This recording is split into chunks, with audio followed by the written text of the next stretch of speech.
Hey, welcome to Guitar Knobs, the guitars, gear, noise, and nonsense podcast, hosted today by these knobs. Tony Dudzik, Pick Guardian. Jared Brandon One Pickups. Hey, this is me, Todd Novak. We are so happy that you are listening to us right now. That's right. Yes, we are the Guitar Knobs podcast, and we are in for a great show tonight.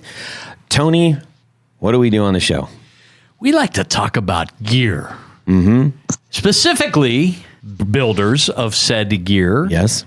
Sometimes people who are do reviews of gear. Yeah. We talk to people who sometimes do demonstrations. Yes. 101s to learn stuff. Oh, and 101s to learn stuff, Yep. too. Builders of amps, pedals, guitars, So basically, and the like. we like to talk to the boutique builders, if you will. Correct. And get their background story and what's new in their worlds and what's coming up in their worlds. That's right. That's right. And we've got somebody very special on our show tonight. Who are you, sir? I am Balthazar De Ley from sunny Chicago, Awesome. and I make amplifiers. Yes, Excellent. A lot yes, of them. yes. And some mighty fine ones at that. We are really excited to get him on the show, to get you. You're right there. You're not in third person. You're you. We are excited to have you on the show. That's right. I kind of like keeping it a third person. Yeah, let's just reference him as if he wasn't here the whole time. That would be really that would be so I'll try and do freaky same. strange, right? Let me tell you what Balthazar thinks. I love it. With a name like that, you can get away with it. I mean, let's be honest. There's a story behind that, which was that when I was beginning my amplifier company, I was kicking around for all kinds of names.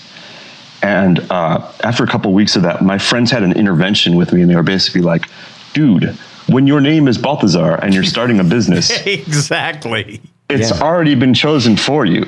Yeah, You don't have any work to do. You got the easy part. yeah. So You Hence- automatically have free reign to start a shipping line, to start Right. a liquor company. To I feel like it's a good Bond villain kind I of was a going to name, say, too, yeah, if you know? ever wanted to be a Yeah. villain in a movie, that's a perfect name. a jewel thief. Yeah. Welcome to the Balthazar Corporation. Yes. I mean, there's nothing. We make it's evil. terrifying. There's nothing you can't do. Love Oh, it. goodness. Although ice cream might be a little bit weird, like Balthazar. Yeah, ice that is cream. weird. It's like It's a little heavy. scary for that. flavors. So how did you come to have the name Balthazar? How did it I was come your to have the given name name. Balthazar?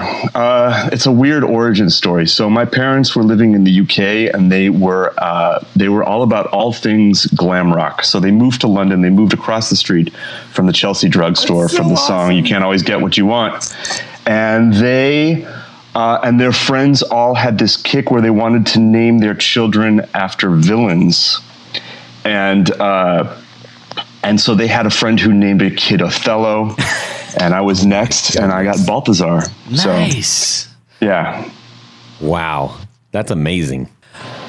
Well, boys, we got a little bit of announcement action here. Want to say a massive thank you to Rode Microphones, as per usual. Rode Microphones. Road. Yes, sir. Rode Guy Microphones. from Australia. The Rodecaster Pro, making us hum and buzz and do all the awesomeness, capturing No our buzzing. voices. No, there is no buzzing. And no humming. Boy, that was a bad setup, wasn't it? Yes. This thing is silent.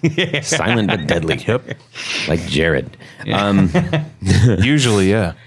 And a also the Procaster mic, which we've been speaking into for a couple of years now, and I've just been absolutely flawless. Thank you so much. What about the articulating arms? They've been holding these mics for a couple of years now. I love it. Yep. My Yeah. personal favorite part. So massive thanks to Rode Microphones for doing that.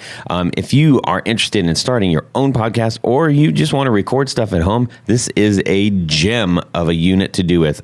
We cannot speak more highly enough about this thing. It is truly amazing. That's the Rodecaster Pro, and they also make some mighty fine audio mics too for your guitar recording-ness stuff. I might go so far as to say it is a gem amongst jewels. Ooh. Well, I don't know what to do with that, but thank you for that, Tony. Left you speechless. It just came to me. It just came to me in a vision. Well, yes. I also want to just read something real quick. We had a little bit of listener mail. We don't have a thing for that. Jared, you want to come up with a thing for that? Listener mail. Okay. We'll work on that a little bit. I don't know. That I was like real that. smooth, but it's real close to your other thing. Yeah. So, A little echo and we should be good. yeah. Yeah. We'll keep trying. We'll land on something that we love. Oh, okay. Yeah. So anyways, this is Hey Knobs. This is from Mr. Joe. I might mispronounce this. Gaja. It's Gajda. I don't know how to say that. Gaja. Gajda. I don't know. I'm sorry, Joe, for completely butchering your name. Anyways, says, hi, Knobs. Thank you for putting together a fantastic podcast. You're welcome. I'm in Portland, Maine, and usually listen to the podcast when I'm at work. You know who else is out there? Farm Pedals is out in Maine. Check him out. Lobster. He's been on the show. Listen to the Farm Pedals podcast. I can't remember what number it is, but it was really good. So back to our pal Joe here. I've only recently picked the guitar back up after not playing for at least 25 years. Whoa. This is not the first time we've heard this. This is a reoccurring theme, and it's really cool. Like quarter people are of a like, century. That's a long time. It is a quarter of a century. Whew. You should be an accountant. I found a nice used Reverend Sensei about a year ago, which I eventually gave to my daughter. Oh man. What? Yeah, that's a nice gift. He then found a Reverend Tricky Gomez That's another great one. in gold flake. Oh, what's up? And so when he saw that, he grabbed that. Says, I don't play well, but enjoy making some noise. Can't fault him for that. Sounds like me. You guys seriously have a great chemistry, and it's fun to listen and learn. Thanks again to the three of you. You are more than welcome. We love mail like that. We also like hearing like, hey, guys, you're screwing this up, or don't do that, or this, or whatever. We never would get that. Well, it's helpful. We've gotten a couple. We've tried to course correct. But that type of mail should be written on the back of a $20 bill. I would accept that. It's a man of the Reverend. Yes, sir. They're right up north. I do they like are. that Tricky Gomez. That's a cool guitar. Yeah, indeed. You know, it's kind of a play off of a Trini Lopez. But the boys There up was a in typo. the boys in Toledo, I think they maybe it was a typo. We'll have to ask Kenny about that. Yeah. Could have been Triggy or something. I don't know. Anyhow, so that was really cool. We appreciate that. If you want to send us a note, send it to Todd at theguitarknobs.com or DM us on Instagram. And also, speaking of that really quick on Instagram, look, I'm not above begging for follows, okay? I'm just going to say that. We have... the numbers that we have for the show don't equal what's going on Instagram, and we try to put out a pretty good Instagram game. I think. So do me a solid, all right? Do Jared a solid. Do Tony a solid. Do the Guitar Knobs a solid.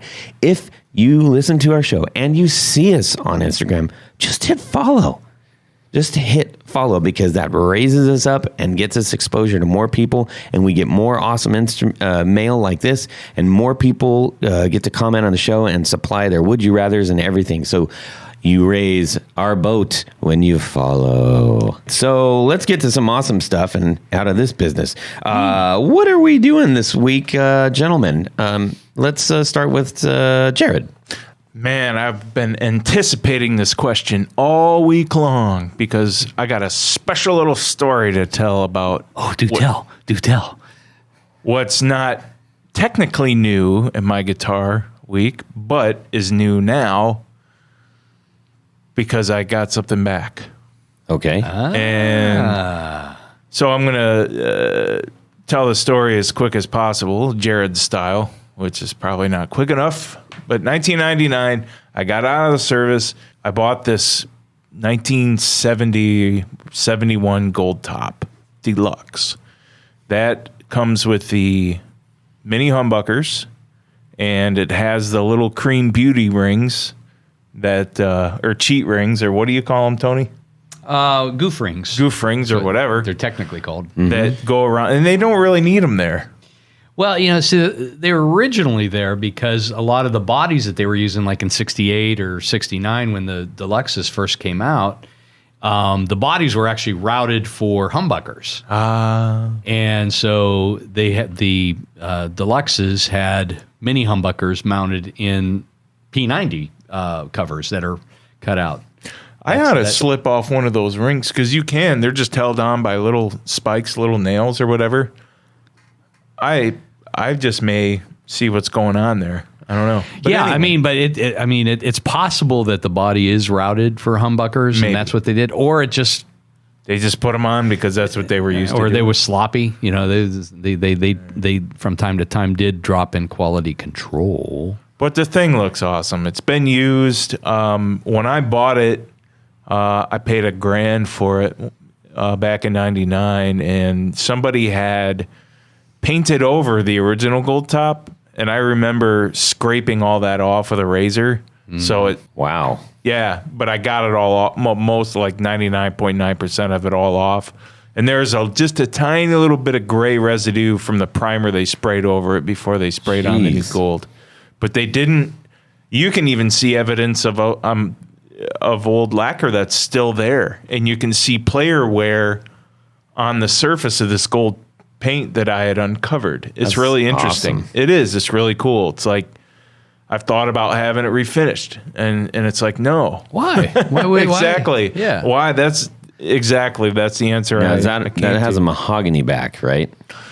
But, is it- they were essentially the same. Yeah, it's pancake body. Right. So it's The only reason I was asking is I saw one recently about that they called a dark back, and I'm not. It was a vintage. I don't remember what year it was. But no, I mean essentially it's mahogany or It's all mahogany, yeah. sandwich mahogany with a maple top. Yep, and that's what it is. But anyway, I got hard up for money about 2001, 2002-ish, and I sold it to a friend of mine. And over the years, I've said, hey, man, I'll buy that guitar back. And he's just kind of wanted to hold on to it because he loves it so much.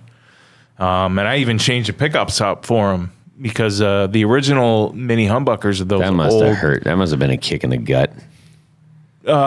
Just to like have it back and not be able to have it back. yeah, a little bit. Yeah. You know, it's not like I never held it against him like people may think. Yeah. But I got to thinking about it recently, and I really wanted it back because, you know, it was 20 years ago that I bought it. Yeah. And I mean, I didn't have any money when I got out of service, so I literally took a loan out for $1,000. That's commitment. From a loan shark. Well, basically, the bank was. Yeah. I mean, it was easy to pay. I paid back. I got a job and all that, whatever. But Okay. So anyway, I got it back. I paid a similar price to get it back, Nice. and I have it back now. So you didn't get you didn't gouged. bring it in? No, I didn't bring it in. No What way. the heck? I didn't bring it here. I love that guitar. Brother. What So- does that say about us? That says a lot. Yeah, I guess so. You're more than welcome to come over to the See how studio it is now. Yeah. and play it. You guys come to my house. You can look at any of my guitars, Todd. Thanks, Tony. Anytime. I appreciate that. Come on out to the house, play it as much as you want. Anyway, I bet Balthazar would let me see all of his guitars. I'm about to talk about one. Oh, bro. yeah. Will he drive all of them here into the probably studio? No. I think you would. Yeah. The He's that pickup kinda guy. So I More did that we're redo talking about I this. did redo the pickups in this guitar, and I will not change them out. Good. I thought that's what I was going to do. But like, no, I hand wound these. They sound really good, really balanced. They're potted so they don't squeal. So these had to be early pickups of yours. Yes, yeah, they have to be at least 10 years old. Who They signed? sound Is really your good. signature on the back? I don't know, but I can put it there. I'll do it now. Yeah. Oh, I know they're mine. Yeah. Well, So anyway, I it's- look it's- forward to meeting that someday. Great to have the old friend back. Well, that's cool. That's Does it nice. have a name? Does it have a name? Did you ever name it? Some people name their guitars. It doesn't have a name other than 1970 It's not Gold a- Top. It's, Gold. I don't name my guitars, people. I name don't it do Balthazar. I don't. It's a hunk of wood. That's what it is. Don't do it. It'll turn out wrong. It's No good ever comes of that. It is what it is, and that's the name of what it is. All right. Doesn't have a personality. Thank you for sharing that. That's a cool story. That's a great story. That is a great story. I really, truly, I really am looking forward to actually seeing that in person next time on the show.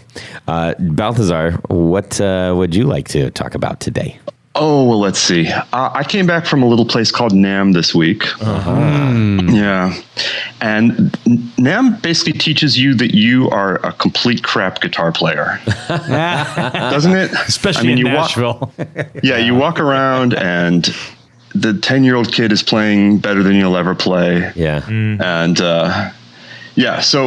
so here's a funny thing. When you design and build amps all day long, and that's the main focus of your life, your guitar playing skills kind of go out the window. At least I found that that's the case with my endeavors.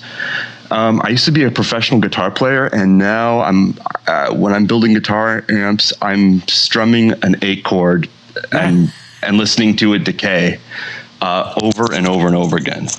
And so I thought I'd celebrate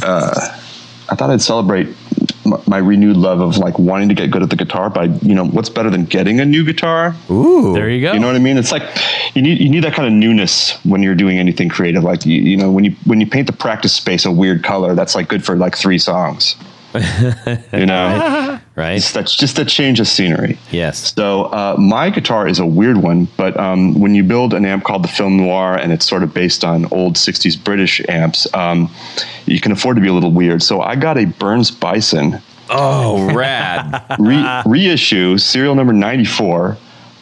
So made pretty recently, but really well made. I mean, surprisingly well made. And for those who don't know what that looks like, imagine a Strat, but with Brian May's little pickups on there instead of Strat pickups. So it's cool. It's a weird thing, and it has a pickup selector that's got 2 knobs that you like, rotary knobs, and you kind of need a math degree to figure out what pickup is on when for a while. And all you've got to go on is contrabass, bass, treble, and Wild Dog. So, I mean, what do? You immediately just turn to Wild Dog. Oh, Wild Dog is the obvious setting.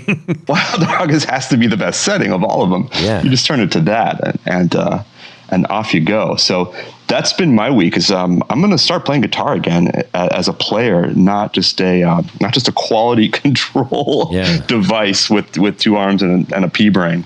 Well, I think also for those who aren't familiar with the Burns Bison, I mean, there are 2 other things that they're known for is the sort of more extreme shape of the guitar and the multi-piece pickguard, Tony. Yes. Dare I say it's kind of more horny than a Strat? It is. You could say that.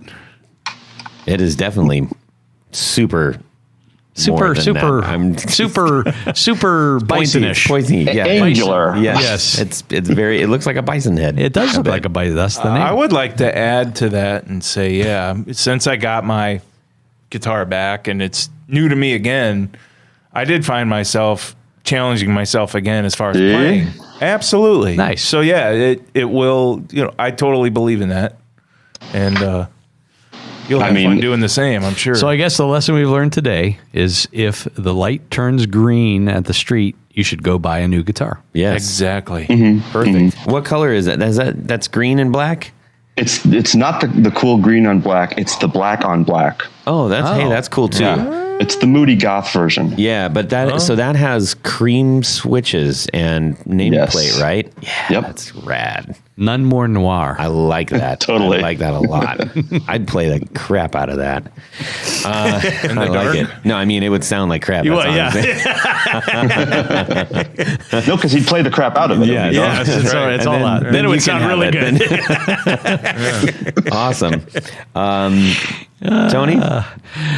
This week, God, I've been huffing lacquer all week long. Yes. I have never had this many painted orders.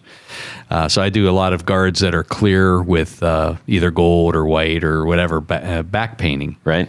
And I just like all this week. I mean, it started on Monday. I shot a half dozen of those guards, and then just before I came down here today, I think I did another dozen guards, some Gretsch guards, really, and different things, and I'm kind of high as a kite. You spray in the shop then? Yeah, you don't step outside and do. Well, I open up the back door and everything, get some ventilation going in there, but it's still, man, there's still a lot of fume going on. That stuff sticks around, man. Because I'll use that to spray on my decals for my product, and like if I do that and my wife comes home an hour later, she'll still smell it. Yeah, all the way upstairs. Now, Tony, you must have to be careful because we won't give any location disclosure, but Tony's place is his back set. The back part of his place is the smoking area of a bar. So I can just imagine Tony opening the door and going, and there's some guy going, yeah. It burns. Toasted somebody's head. No, it was kind of, today I had the door open for a while and like people were out having a smoky. Yeah. And it was like, what's that smell? Oh my God. And like, they smell are you that? painting something in there? And I said, yeah, no extra charge. Yeah. Well, and it's also backs up to a hot dog cart. So like the we got it all. Smells going on at Tony's place. Yeah. Oh my gosh. So that was it's just a crazy week. I mean, like they came out of nowhere. That's great. And keeping luckily the humidity has been tolerable. So lacquer does pretty well right now. That's awesome. For me, I set up my music. I got a music stand. So whenever I'm kind of messing around with pedals out that are off of my board, I've been using a music stand so I don't have to constantly bend over and fiddle with the knobs and stuff on the floor. So I put them all on a music stand now and play it, just standing because that's how I like to play. I can't play sitting down and I won't. But I was testing fuzz pedals because we got invited to play a Misfits tribute around Halloween. Yeah, so we've got like 6 songs we're going to do with like about 6 bands total. And everybody, they're doing a backline with a Marshall stack and a bass and the whole 9 yards. And it's just going to be every 15 minutes a band comes on and knocks out 6 or so songs, and I think and Ramones too. It started out as a Ramones-a-thon, but everybody was like, "Let's do Misfits," and so then everybody chose Misfits. But so here speaking of the Misfits, yes, I would like to get a listener poll. Is how many people that wear Misfits T-shirts are actually fans of the band, the Misfits, and which version of the band? And that's a fair. I see an awful lot of Misfits T-shirts on people that I don't think so. Well, that's a good question. Let's put it out there. Put it on the internet. Yes, yeah. And then let me ask you this: is that a good thing or a bad thing, though? Whether they are or not. Well, it's just whether you're a poser or not, I guess. Well, I mean, if it's a brand, or if you just like the shirt. Right. If it's a brand, I think even if they don't know, then then someone just needs to educate them a little bit. That's it. Oh, yeah, Todd, you're just being nice. I am. I'm trying. Well, I would want anybody and everybody to wear my Brandon Lawn shirts, even if they don't know what pickups are, or even if they were purple. Exactly. Who would wear a purple Brandon Wound shirt? Oh, wait. It's funny because I got people asking me for it now that I've wore it to NAMM. Everybody's asking me for one. Can I have one? Really? No, because Tony told me not to make them in purple. Sorry. Yeah. That's right. It's all your fault. Todd. No, you said Tony. It's mostly me. Both we you both and Todd told you not to do that. So that sounds like a cool show. Yeah, super fun. Where's it going to be? It's going to be at the Big Room at okay. CD 1025 radio station. Yeah, so it's going to be a real blast. Oh, that'll be a blast. So, anyways, one of about 2 of the songs we're doing require some pretty decent fuzz action, and not the kind of like hippy dippy like psych fuzz, like grinding like big gnarly fuzz. So I'm excited about that. Well, we've had a few of those pedals come through here that would probably do the trick and then some. On the nose there, Buster. Anyhow, woo-wee, that's a lot going on in our music world this week. We hope that you are having an exciting music world this week as well. That was a great show. We'll see you later. All right. No, it's not. You know why? Why? Because this. 1, 2, 1, 2, 3, 4 on the floor. All right, Balthazar, we need to hear your 4 on the floor, buddy.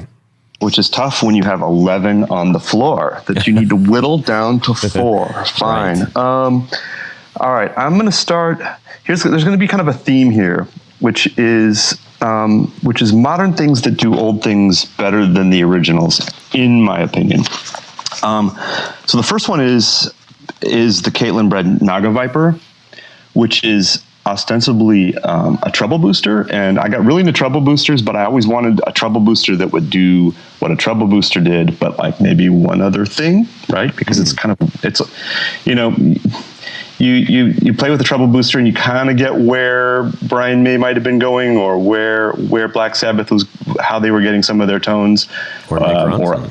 or Mick Ronson, Partois, and then you realize that's kind of like all it can do, and it would be cool if it could do a little bit more. So guess what does a little bit more? The Caitlin bred does a little bit more in that you can, for those that don't know what a treble booster does, it's an ice picky, peaky treble boost on your guitar signal. Wow, what if you could make that boost not as peaky and not as wide? What if you could make it a little bit lower or higher in frequency, make it a little more full range? Mm-hmm. And so that's what that pedal does. And it's kind of a sleeper because nobody of the Caitlin bred pedals, nobody really raves about it. I don't hear many people talking about it, but I think it's a pretty great tool that takes a treble booster from a one-trick pony to a Swiss Army knife. So That's from awesome. one cliche to another. There you go. Perfect. And in that vein, I think number 2 would be my full-tone full drive 2. That's a pretty solid pedal. That is a pretty solid pedal. And that, again, I was working in a guitar store at the end of the 90s, early 2000s, and we had a box full of non-functional, semi-functional, weird-sounding vintage fuzz faces. And I thought, wouldn't it be cool if there was a fuzz face that just, somebody made a fuzz face that sounded the same every time. Fuzz faces can sound thin, they can sound thick, they can sound bright, they can sound dark, they can sound just totally weird. And along comes the full tone, full drive 2. So that's a great pedal, which allows you to kind of dial in all those different kinds of fuzz face sounds, whether you want something that's just sort of beefy to beef up chords, or you want something that's got that sort of classic nasal fuzz tone. It's got that. So pedal number 3 is another sort of a modern update on an old thing, and that is the Strymon El Capistan, which is a drum echo and a built-in reverb that I'll get to later. That's a good one. It is a good one. I worked for many years for the Smashing Pumpkins, and one of the things that I would repair for them were these vintage Benson echo racks with a rotating drum delay, which is a whole different sound versus a normal tape echo. So what I love about that is you can dial in the sort of amount of wear that the delayed drum is going to have in the El Capistan. In the case of the original, you just have to live with it as it is. But in the case of this pedal, it's an update of the oldie, and you get to have that if you want, or you can have a pristine delay. And then it also comes with this really strange reverb that I think is attempting to be a spring reverb, but is kind of nothing of the sort. It basically just puts your guitar into a dark cave. And who doesn't love that? So pedal number 4, I think, would probably be the most basic bro of all my pedals, though. Basic bro. Hey, man, nothing better than a basic bro. Yeah. Your pedals are basic, bro. This is my this is my basic bro pedal, which is my beat up but still working, totally stock 90s Proco Rat. Oh, hey. There it is. I was afraid you were going to say Tube Screamer. Yeah, me too. I was Nothing wrong with that either. nothing wrong with that either, but no, that's not the 4 on the floor. Maybe if we get to 6 on the floor, the Tube Screamer makes an appearance. So, I mean, what do you love about the Rat? The Rat is so this rat is so right the way that it is. What's up with the weird filter that allows you to totally tame, the high end of a screechy guitar, or boost a little bit of high end on a Les Paul if you want a screaming lead out of that. Oh man, I mean, it's been with me this entire time. And so that's an original rat, right? It's an original. That's an original rat, which knock on wood is not going to break anytime soon. Now, we've had Big Ear on the show, and famously, they've got a pedal called the Woodcutter, which is named after the builder who signed his name Woodcutter.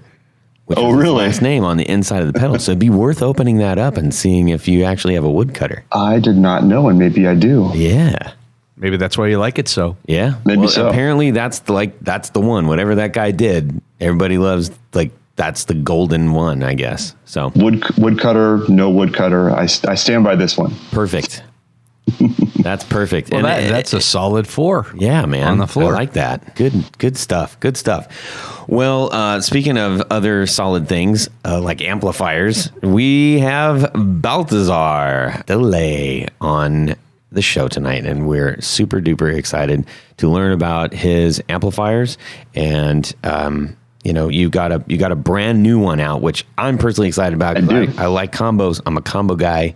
And as am I. Yeah. So, and not only that, but we kind of unknowingly, I think, to steal a term from the last pedal, we kind of broed out a little bit on. I had a post that I did of a Selmer amp that I found in Nashville, and I just lost my mind when I saw this, knowing full well there's no way I should buy it because it had way too many knobs and push buttons, and it looked like an old hi-fi system. And I bet you're talking about a Zodiac. Yes, that's exactly what I'm talking about. Yeah. It was gorgeous. Gorgeous amp. See, it looked good. Yeah. But how would it sound? Well, I remember telling Tony, I said, I feel like I would be happy gutting this and putting something else in it. It's so beautiful. Why would you gut it? Well, and if you're buying it from Carter, it's going to work. I understand that. But people hear with their eyes anyway, Sure. You know how it is. Anyway, so we unknowingly had a little bit of a connect back then, and then we kind of tippy-tapped on a few other connections, and I said, holy smokes, I got to get him on the show. So here you are, and you have a very, very interesting backstory, which you actually have got going on in a little video clip that I saw. The origin story, right? Yeah. So I as soon as I saw that, I was like, this is awesome. I hope nobody sees it before they hear this show. I got to tell it again. Yes. Here, I'll just bring it up on my phone. Yeah. Well, first of all, let's do just a real quick tease with your new product, and then we'll go into the semi Wayback Machine. So the new product is, I guess, in keeping with the theme of my 4 on the floor, which is, modern updates of older things. And the new product is takes a lot of what I learned from researching Selmer stuff, and I downsized it to something that was a little bit more club friendly, a little bit more small stage friendly, and that got me to an 18 watt amp that kind of captures the spirit of some of the louder or larger Selmer amps from the early 60s. Very, very cool. And talk about the voicing on that a little bit. I think that's an interesting kind of a thing. The voicing is weird, and the details of that are often a little too nerdy to be honest to share. But what I can say is that it's a 50 watt amp. It started off as a 50 watt amplifier with EL34s that was pretty clean and pretty chimey, and didn't really sound like a lot of other stuff around at the time. And it for reasons that, like I said, are electronic in nature. It's a weird circuit. It stays clean for a really long time, and then it starts to break up in a kind of a cool way. And if I could say anything about it, something about it really just loves distortion pedals and fuzzes. And that's actually the way that I originally... You have my full attention, Mr. The way that I first saw it being used actually was when I was working for the Smashing Pumpkins, and they were often using these really older the better Selmers with a fuzz in front of it. And And I got really turned on by the amp actually from servicing those, and it took me a while to kind of fall in love with them. I didn't really know why I loved them so much, and then I realized just how well they dealt with pedals. But the clean sound in and of itself is just so phenomenal that you could essentially you could turn it up all the way and then let your volume knob on your guitar, determine how much distortion there was. So I really dug how it backed off into cleanliness, if you will, from there, and then also could be boosted in this. It just sounded phenomenal when you put a fuzz in front of it. Mm-hmm. And so that was all great, but the Smashing Pumpkins can play as loud as they want. Yeah.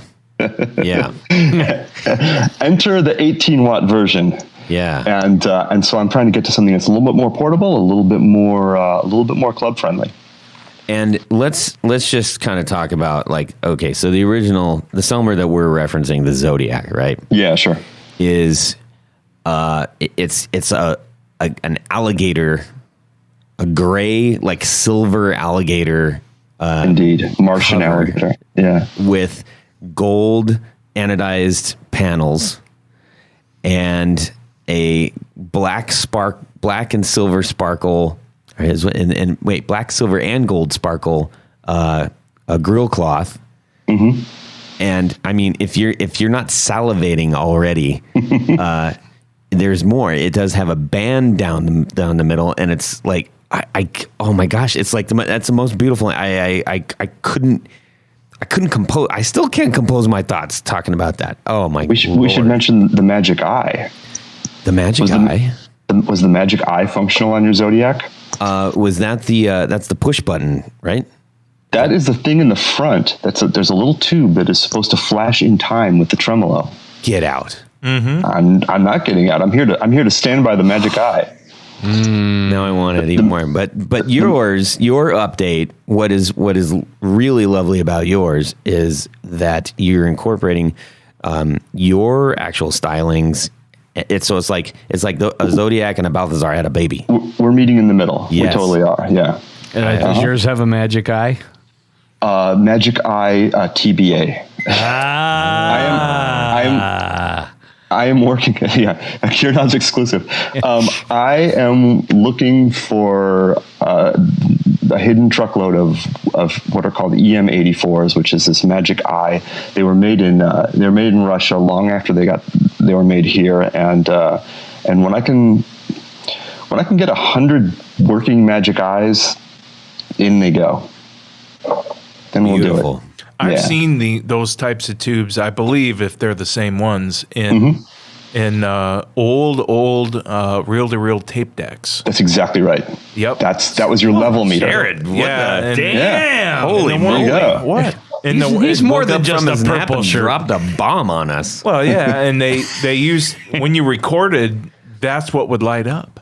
That's exactly right. It was a nice. And you saw the Magic Eye. I did. And the one I saw, it was in an old Crown.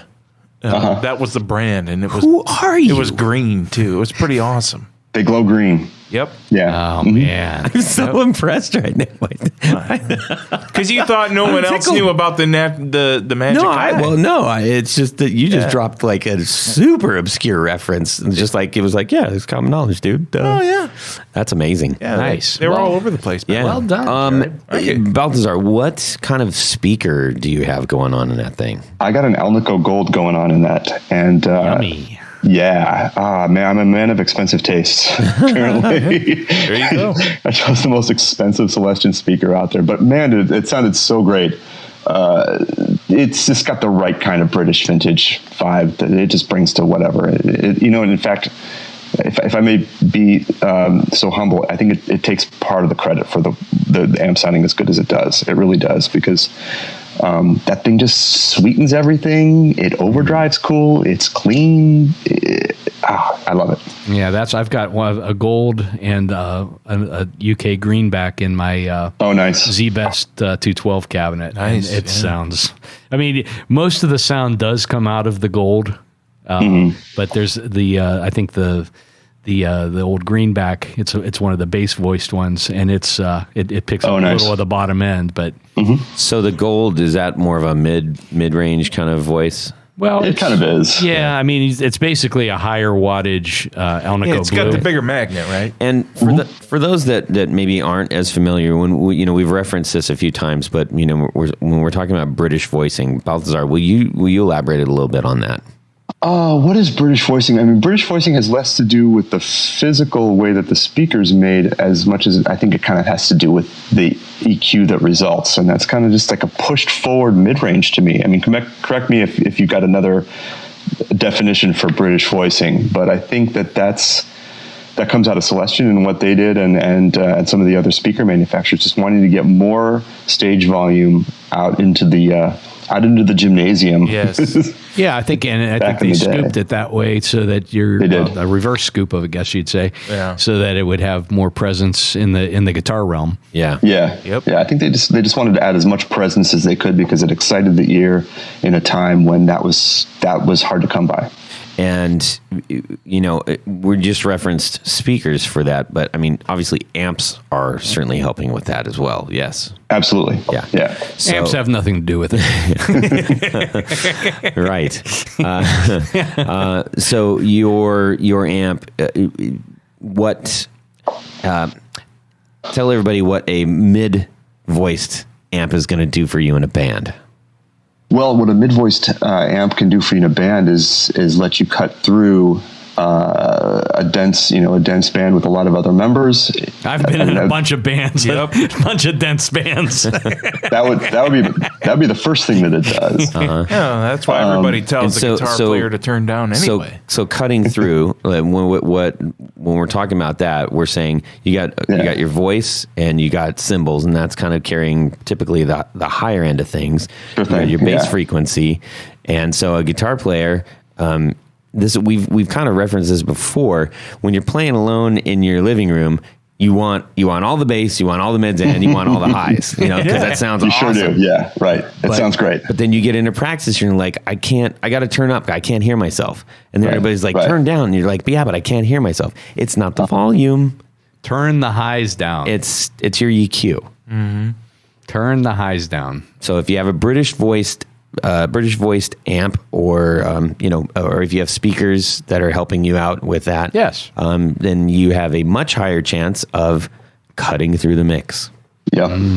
And think of those British bands at the end of the 60s that all had really, really cutting tones. They had those speakers, they had Marshall plexis, and they had either treble boosters or they had fuzzes that were trying to put a lot of edge into that sound. Yeah.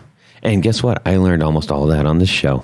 I'm just saying, yes. This show right here? Yes, for real. I just was a meandering player that didn't know a whole lot of stuff. That's one of the reasons why I was like, you know what? I want to learn more about this stuff. That's one of the reasons I started the show. Well, that's cool. Yeah. So on your 18, what are you using? Mm-hmm. Are those 6V6s that you're using for output? Those are going to be a pair of EL84s. Oh, EL84s. Cathode biased EL84s. So how are you going to get 18 watts out of... You're running them super hot then. I'm running them pretty hot, and so does everybody else for that matter. It's not unusual to abuse EL84s because that's kind of where the fun is. That's where the sound is, and that's what's happening with the Vox AC30. That is an amp that's being overdriven. Well, I shouldn't say overdriven, but it's being abused from the second you turn it on. Yeah, it's being overvoltage. Walking in today, actually. If you're going to run tubes that hot, have you ever thought about maybe using one of those small computer fans inside? Because I do have an amplifier that does that. I remember that in the 90s. I remember some people that would come through town that would have where I lived that had like orange amps, and they would run fans because the 90s were pretty loud. Mm-hmm. in so many ways. In so many ways. In terms of keeping the EL84s cool, my contribution to the science of EL84s is I tend to vent them better than they would be, say, on a Vox AC30. Nice. And so consequently, none of my amps have caught on fire yet. Yes. Right on. That's man. great. And well, they may not have caught on fire, but get ready. This is a bad one. But they look like they're on fire. Well, that would bring up the Instagram post announcing the interview for the show. Can someone explain to me what on the whiteboard? What is up with the underwear on fire? Oh, you don't know Wooly? So that's from a pedal builder named Champion Lecky. His actual name is Wooly, and he's been on the show a couple times. He's a fan favorite, and is certainly a favorite of ours. But his whole thing is underpants. I think it's great. Underpants and skeletons. It's fantastic. Sometimes skeletons in underpants. Yes. Oh, wow. Yeah. The underpants are fun fire will color. do that. Yeah. But legitimately, we can talk a little bit more offline, but he's got some pedals that would probably sound pretty amazing in front of your amp. Yeah. Right on. Now, that's actually another question. Do you suggest people are plugging in to the front of your amp, or do you do an effects send, or? I don't have an effects loop, so I want people plugging into the front. And, everybody talks about pedal platforms, right? So it's kind of has it become a cliche yet? I think everybody says their amp sounds great with pedals. The thing I like about my amp is, it's a pedal platform with a little bit more personality than you might be used to. So I know all the kids today are going back to Roland jazz choruses, which is awesome, but I want my amps to have a little bit of breakup, a little bit of to-be goodness that adds even to the clean sound of the guitar. And so, I think that happens when you plug into the front and you don't have an effects loop. That's not to say I won't ever introduce one if I love the way it sounds, but I kind of like how, the delays get a little bit distorted when you're running the amp kind of hard. I like how, some of the more ethereal effects kind of get a little edge to them. Right. When you do it that way. Right. And then your actual you're more famous for the head units that you've created in the past, and that's all front end, right? That is also all front end. There's no effects loop. And how you want to get into those a little bit? Yeah, sure. That is sort of the flagship that started it all, and that is inspired a lot by like a 1962 Selmer treble and bass. The treble and bass is a little bit different than the Zodiac we talked about earlier, in that it's it's 1962, but it's almost as loud as a 50-watt plexi. Pretty clean and loud at the same time, and that's the amp that, like I said, going back to the work that I did for the Smashing Pumpkins, that's the amp that I heard being overdriven with a fuzz that sounded so great to me.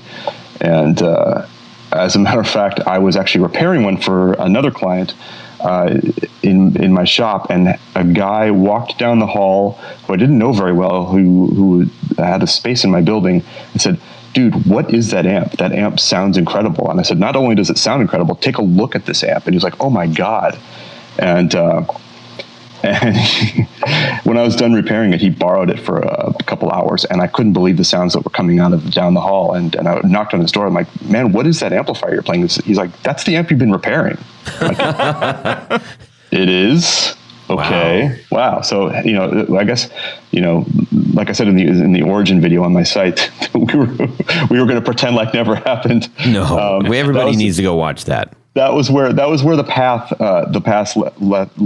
less traveled opened up to me, and I was like, there's something kind of cool going on with these. Yeah, for sure.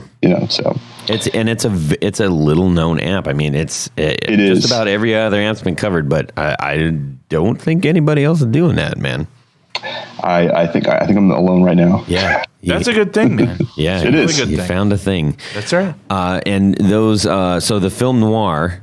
Is that that's a 50-watt amp, right? That's a 50-watt amp, and it's now coming with an extension cab that's 212s, Celestion creambacks, and that is a flex back, so that can be opened up or run as a closed back cab. Right. What made you go with the creams instead of the greens or golds? Just the lack of mid scoop. The greenbacks have a mid scoop that I love. I played through them for years, and when I heard when I heard the Creamback, I was kind of like, wow, this is great. It's great to hear a Celestion speaker that doesn't have that scoop, and I just loved what I heard. Yeah. It's a little higher wattage too, isn't it? A little higher wattage, 65 watts. Oh, yeah. Mm-hmm. Excellent. And it's so it's not a 412, so it's still giggable. It's still Not giggable. that you can't gig with the half stack. I mean, I see loads of people do it, and it's like, wow. It all depends where you point the thing too. Sure. If you can tilt it back, the other thing is, does an Uber driver want to take your 412 to the gigging back? 212 is fine. That fits in the trunk. Yeah, for sure. I think you have done an excellent job with the styling of your amp, because, look, let's face it, you don't want an amp that's lame looking. There are amps out there that are lame looking. We can be honest about that. We won't name names, but we know some of them, and there are amps that are really cool looking, and I really dig how you have locked into the style of your amp. It is a beautiful amp, and Thank you. Hats off. That's hard to do. It's hard to kind of find a look, It's hard to find a look. I saw them at NAMM. I thought they were awesome. Right on. Yeah. Well, let's see. So we're gonna take a quick departure from your new amp, which I'm super psyched about, and your flagship, which is also incredibly cool, and it's gotten you this far. But your actual history that led you up to this point, that's where I'd like to kind of like the origins talk about, because it's really, really interesting. And if you are choosing an amp or a pedal builder or a guitar builder, knowing where that person came from and how they started and sort of what experience, especially when it comes to amps, yours is it's important to where you're at right now. So let's talk about that a little bit. Yeah, it's super important. You first. Ask me anything. All right. Actually, I'm gonna do a super brief micro interval real quick, or what do you call it? When they an interlude. Yeah, when the intermission, the dancing hot dog and fries comes by, it's an intermission. Yes, but this pertains to this. Okay, weird a little bit. We had a question from a listener named Nick Janner. And he said I got a question about rigs of the guitar gods of the past. Why were they so simple compared to modern rigs? And I don't think he's just talking about just the amp, like what somebody needs to have in order to play. From guitar to amp. From everything in between. Guitar, and everything in between. Right. I thought that was a fantastic question. I've actually been sitting on it for a while for the right time, and now's the time. That's a great question. That's a good drop, I'm excited about this. Yeah. So, gentlemen, I open the floor to you. Yes. Tony? Got to have a curly cable. Yeah, of course. They're back. I think a lot of it has to do with, basically, just technology alone. I agree. What they had back then. That's what they had now. Yeah. Yeah. I mean, they had what they had back then, and you had to, put together and make art out of what you had. So I'm going to push on this question a little bit, because I think where he might be going is like they were so simple, but we love those sounds. So if we love those sounds so much, why isn't everybody just playing the same stuff that everybody played back then? Because we would hate that limitation now. Now look at the pedals we've got. Oh my God, it's crazy. It's paralyzing to walk into a guitar store now. And you've got your choice between the pedal that goes or exhilarating. We've also learned how to preserve our hearing, because that stuff back then. That's also true. Yeah, they didn't have the sound reinforcement they have now. So yeah, they built amps back then to cut through everything, as you were talking about before. Therefore, you're on stage, you're Jimi Hendrix. You're blowing your ears out every gig. Speaking of Hendrix, I'm thinking of a picture that I remember that a paparazzi took of Jimi Hendrix leaving his own gig, and he himself is carrying his fuzz face and his wah pedal. Yes, right. It's great, and you get. I mean, that kind of tells you right there if you were Sid Barrett in Pink Floyd, it'd be the same situation. You know, you go to your gig. What are the tools of your trade? You're making otherworldly psychedelic music that's transporting people to a different place using 2 pedals and a non-master volume amp. Yeah. Yep. And that's incredible. That's it. You know, fast forward to now, and what we have is, the ability to do almost anything. I don't know. Does that mean that players now are supposed to answer to an even more outlandish calling? Like, should you just be able to completely take a guitar to a totally different sonic place? I mean, that's kind of what you're being invited to do when you walk into a guitar store now. Yeah, that's true. I think that also kind of goes into like how are you as a player? Yeah, you're totally relying on everything else except your playability. You know, I have heard that in some people's opinions that craft has actually gone down as a result of technology that we have and an immediate sort of almost there-ness. Like, you can get pretty dang close to anything you want without having to put quite as much effort into it. Mm-hmm. Mm-hmm. And you know, fair to say those rigs of the past probably weren't very forgiving. Probably not. Now it's like you can get a lot of forgiveness on stage. You really can. I know I do. There was a time in my touring career where I switched over to I will not name it, an early modeling amp. And I remember getting off of that tour and realizing that it had changed the way that I had played, because it was so forgiving and it was so undynamic. And that was kind of a cool thing for a specific time and a kind of music. But I remember thinking to myself, I'm like, I used to have a Vox AC30 that I would turn way the hell up and put a pedal or two in front of it. And that was what I was doing. And this gave me all kinds of versatility I'd never had before. I could get clean, I could get dirty, all the touch of a button. It was all MIDI controlled. And then I was like, wow, I just don't have the same touch that I had after that. Right. You know, so there's something to be said for both ways. Obviously, we love all the options we have now. Well, it's great to just, you know, you can choose between going whoa whoa whoa whoa and whoa whoa whoa whoa. You know, that's there's such interesting idiosyncratic technology out there being put into these pedals. Yeah, it's a tough call. Pretty remarkable. But you actually bring up a really interesting point, and I mean, I think I might actually challenge myself to do this, which is, and I'm not necessarily playing like crazy ambient psychedelic or like, you know, a lot of the, you know, running massive modulation and all kinds of stuff like that. I'm still playing pretty straight. Getting comfortable playing with the pedals you have. I think an interesting challenge would be, okay, cool.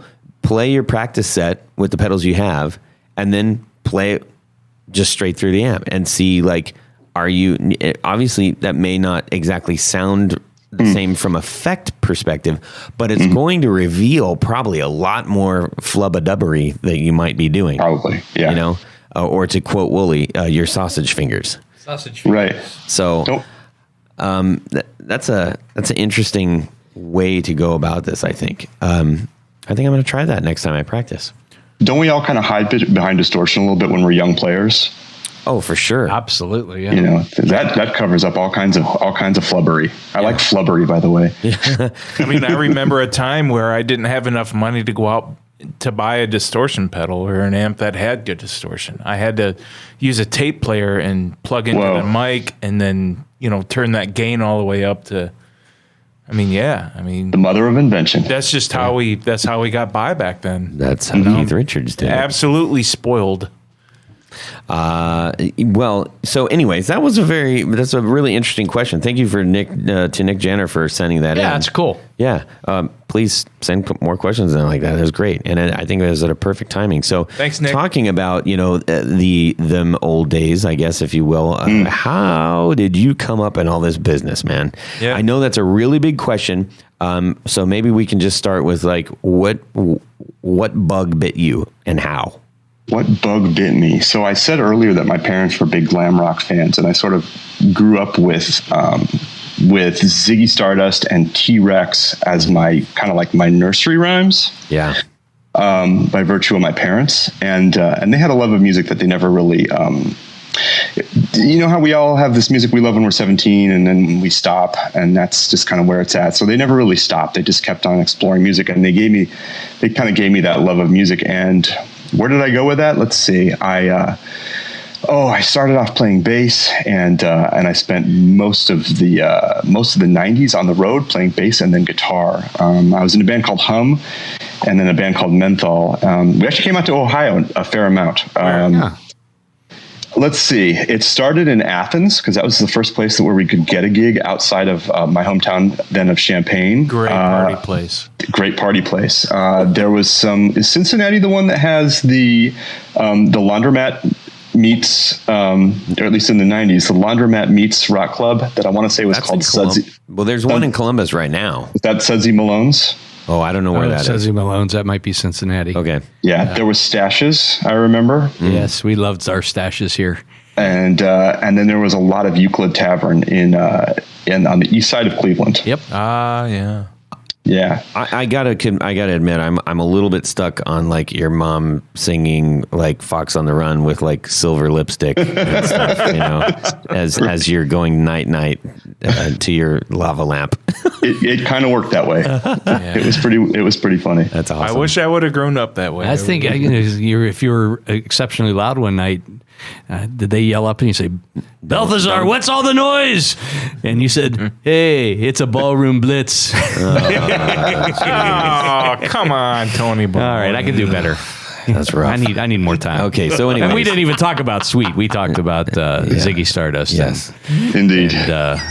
So, anyways, back to Balthazar, Tony. Let's talk about Balthazar. Yeah. So, okay. So then you dipped into guitar and bass. So then what happened? There was guitar. There was bass. There was the 90s. There was touring in the 90s. There was record making in the 90s. So you were a touring musician in the 90s. As a touring musician, yeah.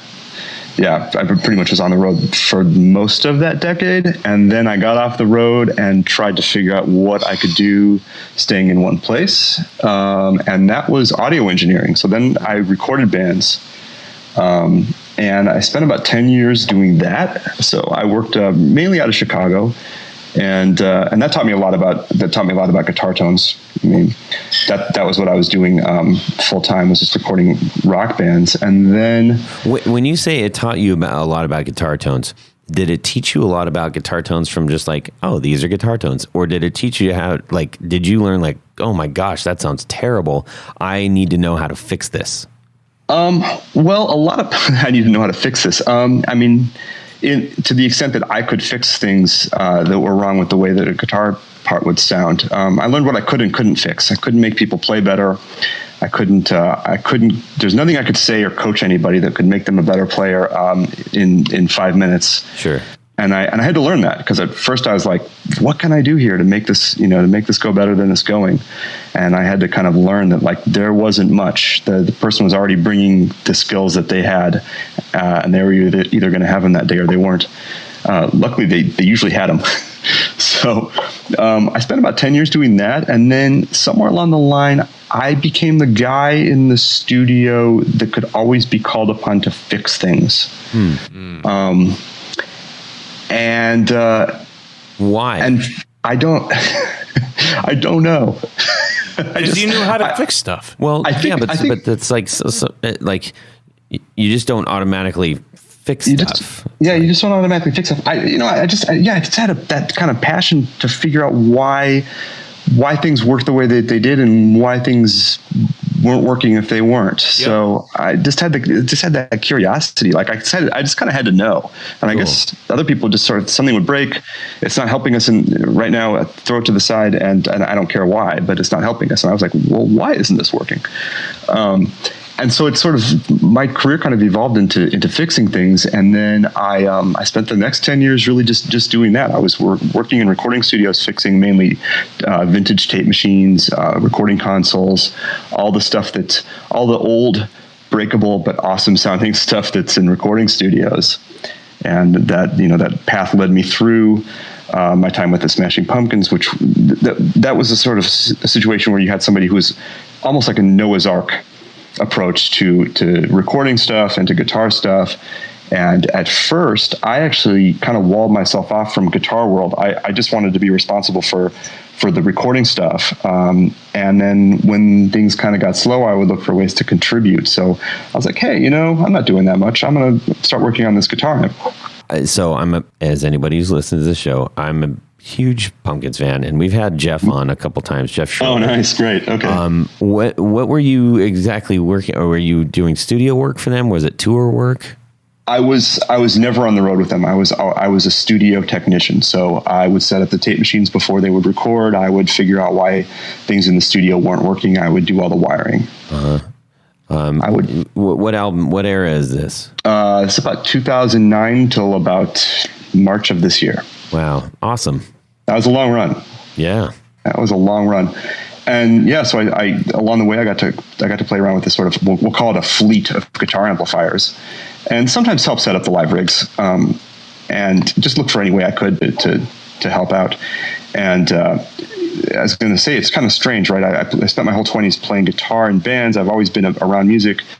And then I've always been around electronics. So you would think that I would really have a long background with guitar amps. The truth is, I actually in my 40s started messing around with guitar amps and doing repairs on them, and was like, why haven't I been doing this the whole time? Because I fell in love with them and they fell in love with me. Yeah. Guitar amps, that is. And it did not take much of a learning curve for me to go from the studio side of things to working on the amps. Well, and that started like a lot of hobbyists. I bought a kit for, a JTM 45 kit, and I built that. And then I built a sort of a Vox inspired kit, and then I built a Tweed Deluxe kind of kit. Interesting. Well, so it's a gateway drug. Right. The kits. We've found that. We've had a couple listeners actually start building kits and sharing that experience with us, which is really cool. But I think that's what I was referring to earlier on, in the interview, was you have somebody who's building amps who not only who's spent a lot of time fixing a lot of things, so how to make something so that it doesn't end up needing to be fixed. That's the goal. But you also have been around a huge amount of, like you said, Noah's Ark equipment. I mean, Pumpkin's especially famous for loads of different kinds of instruments and equipment.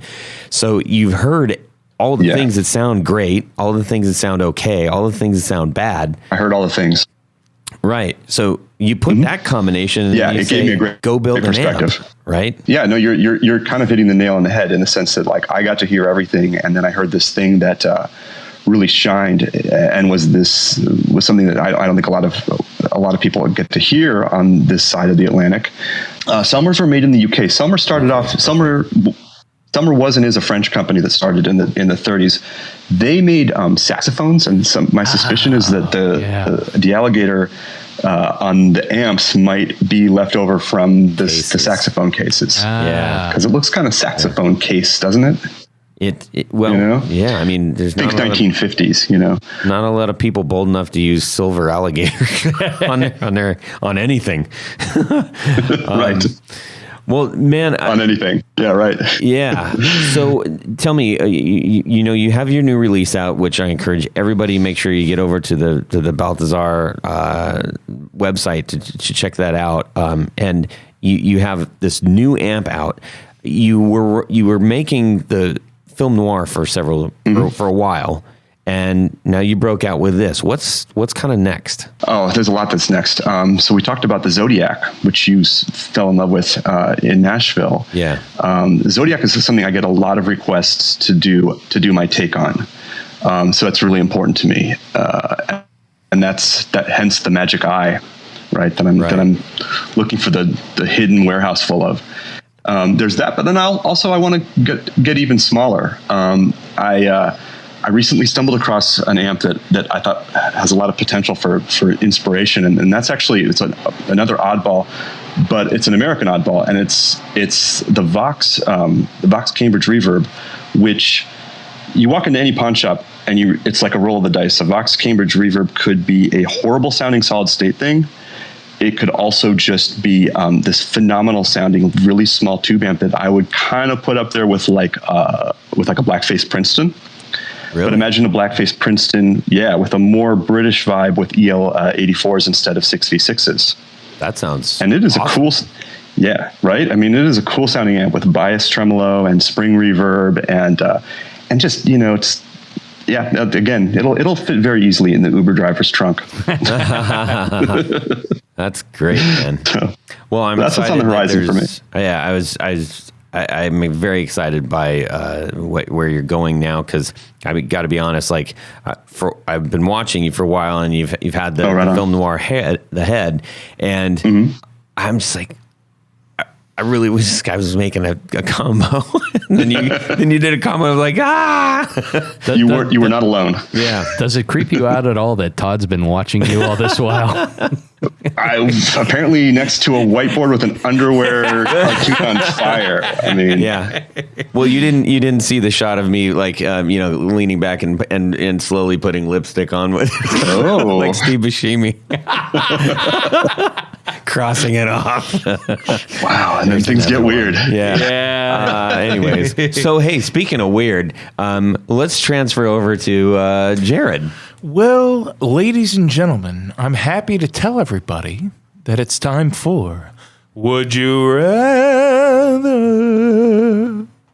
All right. Alrighty, ready. Well done. This week's Would You Rather is from a good friend of ours named Jim Lad Lookalike. That's his Instagram name. Yeah, we mentioned him on a previous episode recently. He just sent in a bunch of stuff, so we'll take it. All right. Oh, one of the things he sent was a really good Would You Rather, and he is from Bristol, UK, in a band called The Stiff Joints. Yeah. Maybe he's a little up there in age. I don't know, but why else would they call it that? So Maybe he's got arthritis. I don't think it has to do with that. Anyways. maybe. ahead. I'm just speculating. Yeah. So would you rather completely forget how to play all musical instruments and relearn from scratch, or forget all of the music you've ever heard? I got to tell you, just really quick, when I saw this, I actually got sad. Like, and I'm not making a joke. I actually kind of got sad that could happen.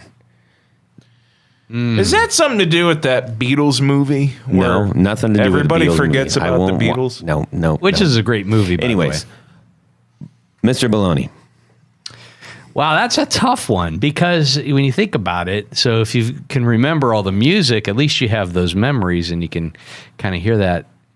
And, to not be able to play something and have to relearn. I mean, I remember how horrible it was to learn Kumbaya and Michael Rowed the Boat Ashore kind of things using the Mel Bay system. Man, you sucked. Yeah.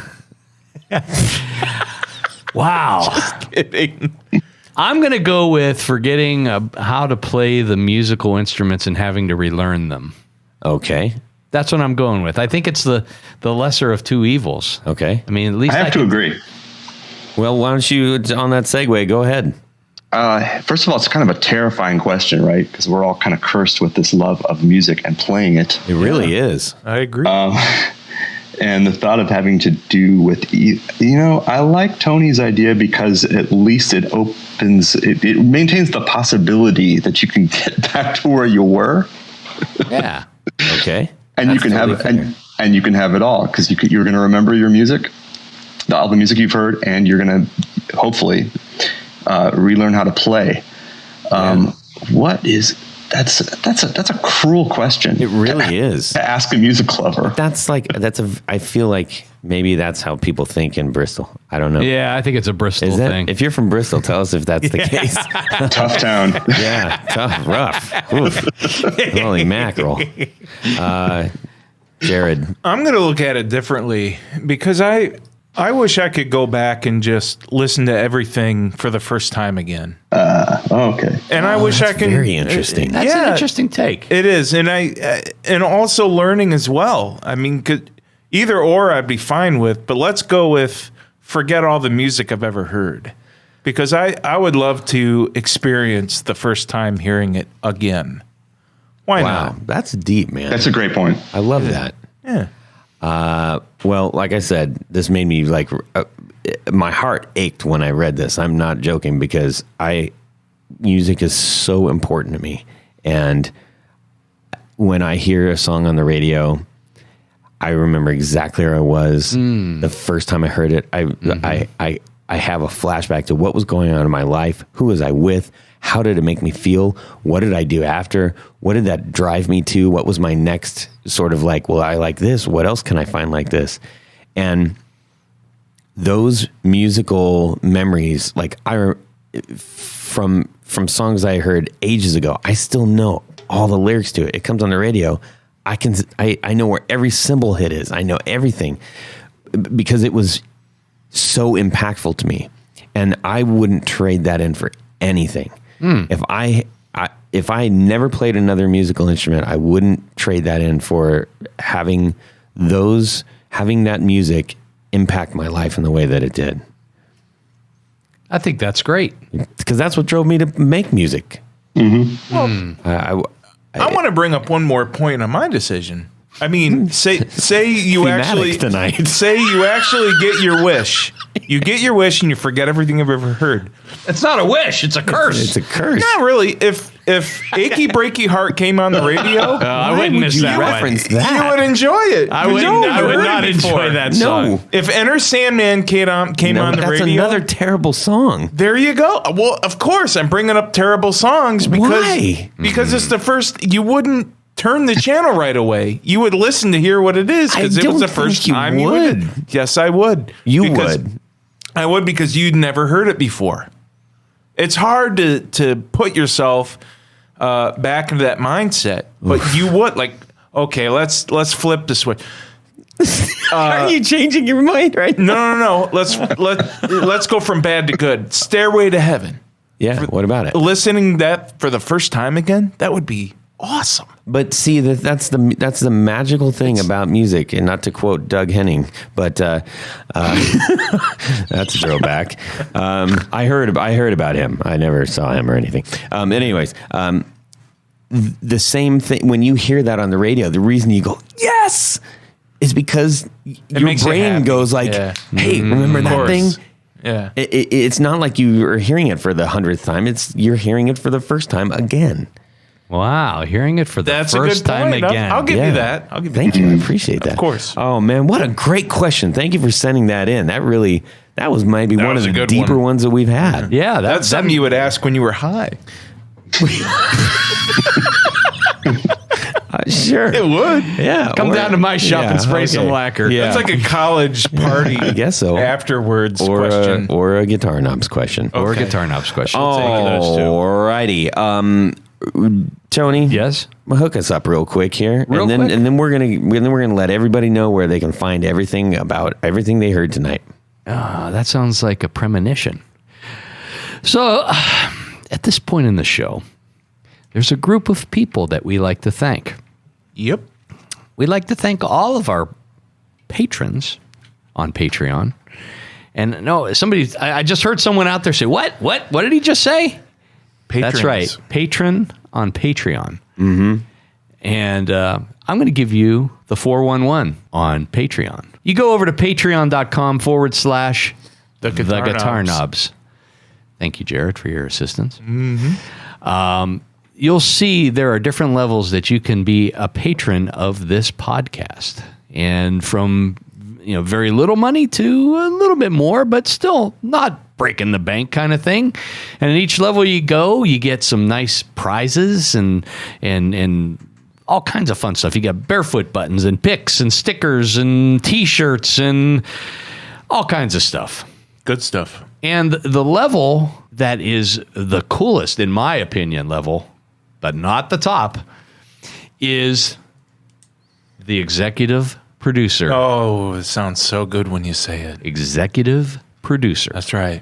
So in addition to all that fun stuff that you get for being a patron, Jared, what happens? Well, Like tonight, what you're about to do, you have your name read on the thing. You get your name read on the thing, That's and that's right. what I'm going to do right now. Do it. And at the end, you're going to say, and now you know the rest of the story. Page 2. That's right, man. So let's start with our original, Mr. Tom Barazin. I love All it. right. We love our Tom Barazin. That's right. How about Martin Cliff? Yes, sir. John Daly? Sean S. Chris Kearney? Darren Gregory? Doug Christ? Michael Van Zant? Brad Partridge? Corey Nigro? Ken Sayers? Jonathan Jerusik? Brian Robison? Michael Senchuk? Michael McVeigh? Rick Lenglu? Stefan Lem? Johnny Knowles? Anthony Lanthrop? John Englund? Tyler Bray? Tig Harmon? Chris Heidel? John Esterly? Kim Nowak? And Doug Gann. Doug. Yes. Thank you, each and every one of you. And even if you don't get your name read on the thing, we thank you too. Thank you. Corey Nigro, the guy from Boston, the cop. He's a carpenter. Yeah. All right. Cool dude. Hey, Wicked cool. legit, everybody, thank you so very much for doing that. If you have questions about that, if you're like, hey, I need to know a little bit more about this, you can hit us up. We'll tell you. Yeah. You don't even have to jump in feet first. We can talk about it, man. You contact me directly. Yeah, or me. Just bypass Todd. Try me, though. So, Balthazar, where can people find you? You can find me at www.balthazarAudiosystems.com. How about on Instagram? Same @ symbol BalthazarAudiosystems.com. No, excuse me. Start that one again. Can I clap now? Yes. All right. Instagram is at symbol Balthazar Audio Systems. Awesome. We Nice. highly encourage everybody to go check out his work and go and watch that video that we were mentioning. It's really interesting, and you'll hear even more about what his background is and why you should be considering a Balthazar amp, and especially this new release. And keep your eyes on new stuff coming from him. I know, Including the certainly will. magic eye. I'm gonna start, Magic Eye. gonna start saving my paper route Gotta money. find those like, for crown real. tape decks. It's going to be a new segment on your show. I'm gonna sell all my pedals and all my guitars, and I won't even have anything to play with. But I'll have it. And then you'll I'll have an forget amp. all the music. Yeah, right. Tony, how about yourself? Let's just say you want to get a special pick guard, Mm-hmm. a custom pick guard, if you will. Go over to pickguardian.com. Say you got a Strat, A Strat. or you got a Jazzmaster that big you want to old put Jazz P90s in, Big old P90s. like our good contest winner did. That's right. That's right. Will there be lacquer? Yes. Well, yeah, most likely. Yeah. We'll get some lacquer in At there least somewhere. lacquer thinner. Hey, but that's There a you good go. point. I want to just step on that real quick. Is we had for our patrons, we had a special giveaway where we gave away a set of Brandon wound pickups of their choice, Lucky. and a custom pick guard from Tony. That's and right. we're going to do more stuff like that with other builders and all kinds of stuff. So Yes. that's another reason. I'm just saying. Free magic eyes, maybe. Everybody wants Indeed. Free Zodiacs. Oh boy. Anyway, But hook them anyhow, up to just go over to pickguardian.com. There's a link to get to my email. Shoot me an email. Other contact information's there. If you want to see some of the cool projects that I've been working on, go to the Instagram, and that's pickguardian and the number 1. awesome. Your 20 minutes are up, Jared. If you need stuff, just go to my thing. If you need pickups, go to BrandonWildPickups.com and feast your eyes on what you can buy. That's right. Right. Anything you don't see, get a hold of me, Jared at BrandonWildPickups.com. And he does a fine job, I Thank have you. to say. I've absolutely. been happy with everything he's done for me, I get and asked. you'll be happy too. I get asked about the guitars and that I play every show. I love you guys. I'm You're the best. legitimately great stuff. Thank you. You can hit me up on Instagram. Just send me a direct message at Guitar Knobs. You can also shoot me an email, Todd at theguitarknobs.com, and we really look forward to hearing it. Send us your Would You Rathers. We would love to read those on the air, everybody. And questions. And questions. Yes, absolutely. Yep. provoke us into answering questions. It's not really the same. I was going to say like provocateur. Anyways. All right. Everybody have an awesome weekend. Thank you so much to Balthazar De Ley of Balthazar Audio Systems for joining us tonight. We were looking forward to this, and you delivered, man. It's been a pleasure. Yep. So exciting. Thanks so much, All right. Everybody, we'll talk to you later. Have a great weekend. Subscribe! Yeah. No, I got a sandwich. Ooh. What did I eat last night? I just need one more because I'm a nut job, right? What did I eat last time? See you later. Get liquored up here for 4 on the floor. I got the burger, right? I'm not following you on that. I don't follow you. I got something with fries. Keep your filthy paws off my silky drawers. Okay, anyway. It was some melt turkey. It was a turkey burger That's right. You asked for more fries. with that bacon chipotle mayo. Didn't have any cake. I ate that burger so fast I can't even remember. I didn't have the soup. I had something else, so I know I did. I should have said I want the basket of fries. Should have. We will just weather the course. Wait, is that right? Stay the course. Stay the course and weather the storm. That's right. Right. And then I had the sweet potato fries, and I had something else beyond that. Well, that's it for these knobs. Please visit our Patreon page at patreon.com/theguitarknobs. Visit our website at theguitarknobs.com for all of our past episodes, 4 on the Floor blog, and other good stuff. You can connect with us on social too at our Facebook page and share your gear and stories on our Facebook group. Also, be sure to check out our Instagram at Guitar Knobs. Catch you next time.